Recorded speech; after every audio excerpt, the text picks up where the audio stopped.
तो रोज म्हणायचा, "अरे, थोडी साखर खाल्ल्याने काय होत नाही." पण एक दिवस डॉक्टरांनी जे सांगितलं ते ऐकून संपूर्ण कुटुंबाच्या पायाखालची जमीन सरकली. ही कथा आहे एका अशा माणसाची ज्याने साखरेचा गोडवा निवडला, पण त्याची किंमत आयुष्याने चुकवली. कोल्हापूरमध्ये राहत असणारा संदीप, वय वर्ष 45.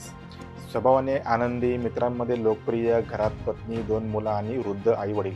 पण त्याच्या एका सवयीमुळे त्याचं पूर्ण आयुष्य आणि त्याचं पूर्ण कुटुंब हे चिंतेत पडलं होतं. सकाळचा गोड चहा, दुपारचं थंड पेय, जेवणानंतर गोड, रात्री आईस्क्रीम. घरचे अनेकदा सांगायचे, "साखर थोडी कमी कर, वजन वाढत चाललंय." तो हसत-हसत म्हणायचा, "एकदाच तर जगायचंय, खाऊ दे गाई." हळू-हळू वजन वाढलं, पोट बाहेर आलं, थोडं चाललं तरी त्याला दम लागायला लागला.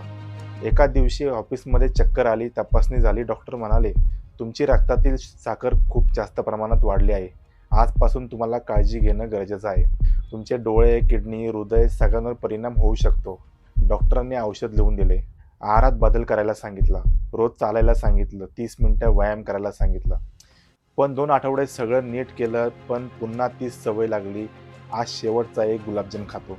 उद्यापासून जो डॉक्टरनी मला डाएट दिलाय तो डाएट करतो. व्यायाम देखील करतो.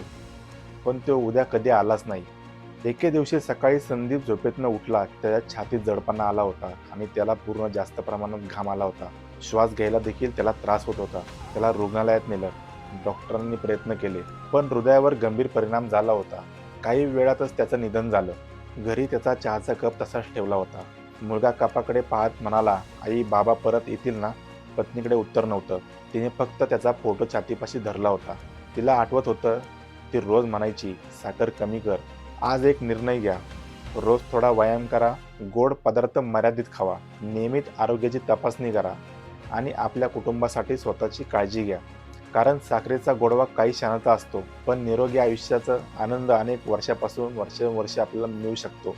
आजपासून फक्त चहातली साखर कमी करू नका, आयुष्यातल्या वाईट सवयी कमी करा. कारण तुमची वाट पाहणारं घरातलं कुटुंब असतं, तुमची मुलं असतात, हे देखील तुम्ही काळजी घ्या. साखर खाताय, कमी प्रमाणात खावा, व्यायाम देखील करा. धन्यवाद.